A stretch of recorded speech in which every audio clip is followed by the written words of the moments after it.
What's up guys, welcome back. Today we're making something that's easy on the wallet and comes together in 30 minutes or less. I'll be showing you my recipe for peach sriracha pork chops. But before we do that, please take a quick second to subscribe to the channel. Make sure to hit that bell and enable notifications as well. All right guys, meet me outside. We're firing up the grill to 400 degrees. You can also preheat your oven to 400 degrees if you don't have access to a grill. Here I have some bone-in tomahawk pork chops. You don't have to get the tomahawk style pork chops, guys. You can just get the thick cut from your butcher. We're going down with a little all-purpose seasoning. If you haven't tried this yet, the link is in the description box with a discount code just for you. But you want to go kind of heavy on this. Remember, this is a low sodium seasoning, so you can go a little heavy on it. Basically a mixture of salt, pepper, garlic, and onion powder. We're also going down with a little chipotle chili for a hint of spice, some delicious flavor, and provides a little color for our pork chops. That's all we're using on these is a little AP seasoning and some chipotle chili. There we go. Make sure you season them generously. These are pretty big chops. This recipe is fantastic on chicken too, guys. So for the pork police out there, I totally get it. You can use this recipe on chicken. All right, I'm gonna show you guys how to make some truffle mashed potatoes as well. We're using 1 pound of russet potatoes for this recipe, but you can double it if you're feeding a crowd. Peel and wash your potatoes thoroughly, and then we're going to go ahead and cut them into bite-sized pieces. That way they cook a little bit faster. So break out your samurai sword and cut them into like 1/2-inch size pieces.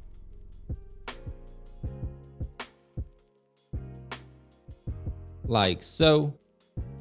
And then we're gonna boil these potatoes in chicken stock, guys. That's one of my pro tips for making potatoes. Is so much better in chicken stock.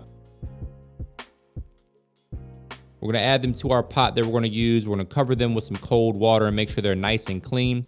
You wanna run the cold water over these potatoes until the water runs clear. Get in there with your hands, make sure you get any dirt and whatnot off of your potatoes. Then rinse them, and then we're going in with that chicken broth. Chicken broth or chicken stock will work just fine right here. There we go. Cover them by about 2 inches and then put them on high until they come up to a boil. And now, my friends, for the star of the show, this sauce is so good, guys. It would be good on chicken wings. I mean, I can't think of anything I wouldn't put this sauce on. We're going in with a 1/2 cup of peach preserves, 1 to 2 tablespoons of soy sauce, 1 tablespoon of rice wine vinegar, 2 to 3 tablespoons of sriracha, depending on your heat preference. As always, guys, the specific measurements and ingredients can be found in the description box below, so don't forget to check that out. We're warming this over medium-low heat. We're going in with a couple tablespoons of brown sugar for some balance. Also going to help the sauce caramelize beautifully. Taste it as you go and adjust the flavor to your preference, depending on how sweet or spicy you want it to be. There we go. After about 10 minutes, our potatoes are fork tender, and we know that because we used the fork test.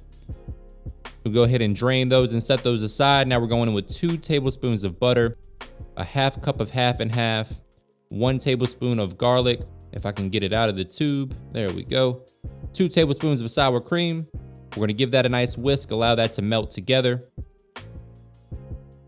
And then another star of the show is about to make a cameo appearance, a little bit of black truffle oil. You can find this at most grocery stores near the olive oil section. Just a tablespoon of that, guys. The truffle does pack a punch, so don't go too heavy with it. Going in with some AP seasoning for some flavor. Whisk that together, and then we're gonna add a little bit of Parmesan cheese.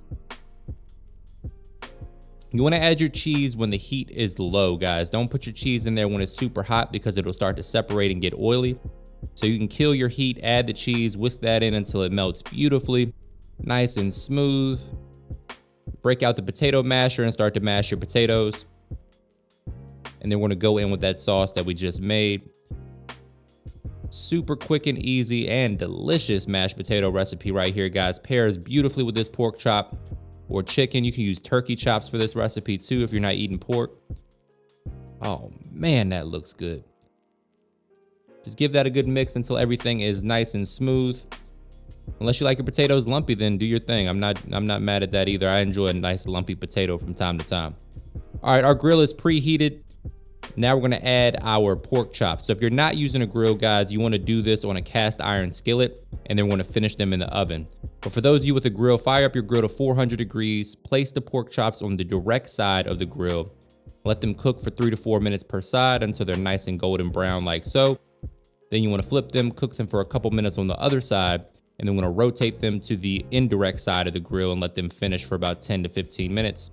For those of you that are cooking this in the house, cook them just like a steak. Sear them in the skillet and then place them in the oven to finish until the pork reaches your desired internal temperature. Say it with me, guys, looking good. Now we're about to brush that fantastic sauce on these pork chops and let that caramelize. You wanna do this during the last 5 to 10 minutes. Always warm your sauce before you add it to the meat. Also, that way it doesn't reduce the temperature of the meat and slow down your cooking process. Oh man, that sauce is good. Pork chops are done. We're gonna go ahead and pull these off. As with any meat that you're cooking, you always wanna allow them to rest for 5 to 10 minutes before you slice into them.